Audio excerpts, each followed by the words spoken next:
Oh, and welcome to day 2. One thing I want to add about yesterday, the video is going to be not exactly on the day that it happened, so it's going to be a little bit offset because it just takes some time to produce it, etc. Last night when I was coaching, I coach at 8 o'clock at night. I was watching the swimmers swim, and I had my swim trunks underneath my clothes. Usually what I do is I swim after. They finish at 9 o'clock. Pool closes at 9:30. After chatting with swimmers, I usually get in 18 minutes of swimming. 18. And last night, I was humming and hawing about, oh, do I really want to swim? I'm like, I have my swimsuit on, it would be so easy just to hop in and go, and it's late, my shoulder feels sore, I feel tired, when did I eat last? I'm gonna have dinner afterwards. I was coming up with all of these excuses of not to swim, and I was watching the swimmers go, and I go, they're doing a great job. And it wasn't until the last 3 minutes where I talked myself into swimming. I go, okay, you can do this. This is the last swim class of the spring, and then we're not at the pool until the fall. So I'm like, just get your butt in there. You know, even if you swim 100 meters, just swim 100 meters and see how it feels. The pool was empty. And the lifeguard said, well, you get the whole pool to yourself. And I said, yeah, it's gonna be awesome. So I hopped in and I started swimming. And right away, it felt fantastic. It felt so good. My pace was not fast, but the stroke was smooth, it was long, refreshing, it all felt good. And I didn't stop to take my breath once. I just kept at a nice, smooth, continuous swim. And I ended up, what I do is, I'm always watching the clock, not as far as in terms of pace, but I'm watching the clock in terms of when does this pool shut down? Because I don't want to be that guy that makes the lifeguard wait longer than necessary. So I'm watching and seeing how much time I have. I usually get out, if they close the pool at 9:30, I get out at like 9:27 or so that they don't have to stick around longer than they have to. So I did. I swam 1,100 meters continuous, and it felt fantastic. Today is day 2 of this video series I'm doing, and I'm en route now to go lake swimming. And yes, I am still feeling lazy. Today is the first day of summer. My kids are back at home in bed, and so that meant I slept in too. I'm like, I don't need to get up early. I don't have to make lunches and drive them to school. So today I need to be at the lake here at 9, and it's 8:56, so I'm doing good. And it's going to be a nice day for a swim. Now, one thing that really gets me going and forces me to train is having a class. So this is a class that I run in the lake, and it requires me to be there. So I have to do it.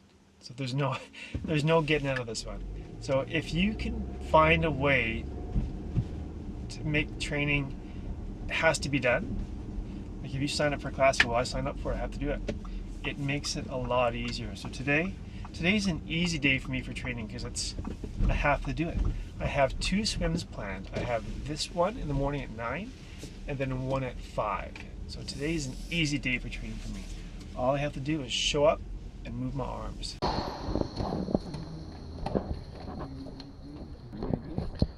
9:16. 9:16. I take away something here. Today I'm here with Tim. Tim, how are you doing? Good. You're gonna swim in the lake? It's going to be a nice swim, I think. It's gonna be a nice swim. Watch out for the fish. Man-eating fish. Well, they got rid of that man-eating fish. Okay. Tim, how's our swim going today? Excellently well, I think. Excellent. I like to hear that. Okay, off we go. We're cruising around here, I think. So Cruising around. I'll meet you at the point. Sounds good.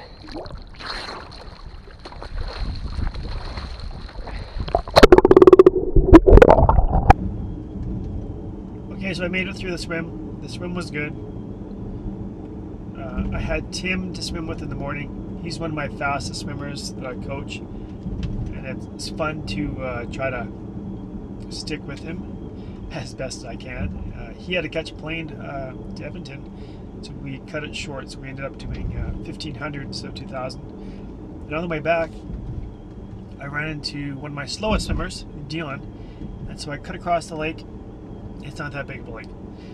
Caught up to him, and then I swam.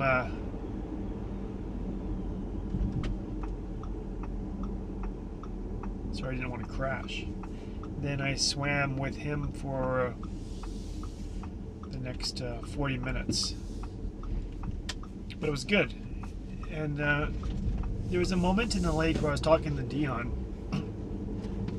and he was just saying how beautiful it is. We were just in the middle of this lake, surrounded by all these houses, just a really nice community. And he was saying just how beautiful it is. I said, yeah, you know what? On a Friday morning, it's hard to beat this.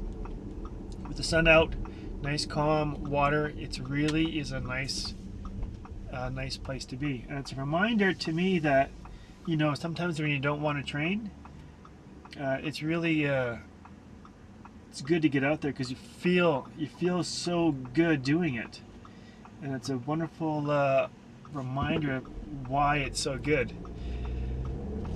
So I have what was funny though is because I was swimming with Dion and coaching him and talking to him, and I realized, oh my gosh, I gotta go coaching right away at noon, and I just totally forgot.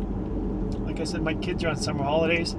Part of me kind of switched to summer holidays. I was thinking about, oh, after the swim, I'm gonna go home and work on this project, work on that one, and then I realized I can't do that. I have to go coaching. So I came home, scarfed down some food, some leftover chicken and fettuccine, and then I'm on my way now to coach swimming. Later on tonight is lake swim class number 2. So today is going pretty good. I'll probably get in about 5K of swimming today, which I'm super happy about. So today we got this crazy contraption that John brought. He's not going to be in the video because he's very camera shy. This is going to be exciting to see. What is this supposed to do? I have no idea. It scared my children to go to bed last night. No idea, but if you want your kids to go to bed with nightmares, you put this thing on. Okay. Yes. Business. Oh yeah, this is it.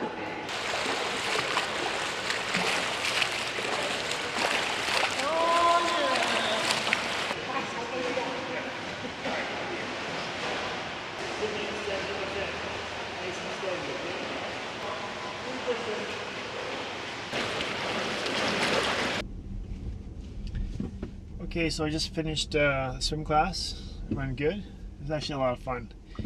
We, I think everyone came to the pool late.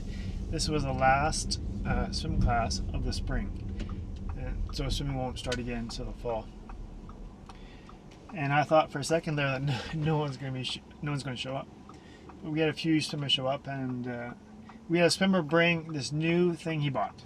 It was a head swim mask snorkel combo thing, and he says he likes to spearfish, so he bought this mask. He tested it out. So he was testing it out, and this is his first time wearing it, and he really enjoyed it. I think it was a great way for him to focus on his swim stroke. It definitely changes things up a bit because you're not rolling your head staying in line with your body, and you're not rolling. So I think if you could roll your head a bit, it would help your stroke be more like a natural swim stroke. But he enjoyed it, and he was able to actually just work on his actual stroke without the body roll. So he thought for beginner swimmers it could be a good training tool, and again he bought it for spearfishing. So if you are looking for a new training tool, you could try this new head, I don't know what's called, head swim mask snorkel. He bought it at Costco for I believe $60. The cool thing about having being a part of a swim class like that is because you sign up for it, you want to go, or you feel like you should go because you invested the time and you invested the money and you want to keep it going. There's also people there that support you, so by having that camaraderie, it gives you extra incentive to keep going. So for me today, getting in the morning swim, the coaching here, and the evening swim, they're easy for me to do because I have to do it, because it's my job, right? So when I don't have to do things, that gets a little bit harder on me to figure out what to do. And I'm just remembering that I made a video a while ago about when I got into a funk like this, what did I do? Is I treated myself as I treat an athlete, and I planned out my training week, and I haven't done that for a long time. Or I might have done it, but I haven't followed it. So now I think if I can plan my days better, put in the appropriate workout for that day, I think my progress is going to be better.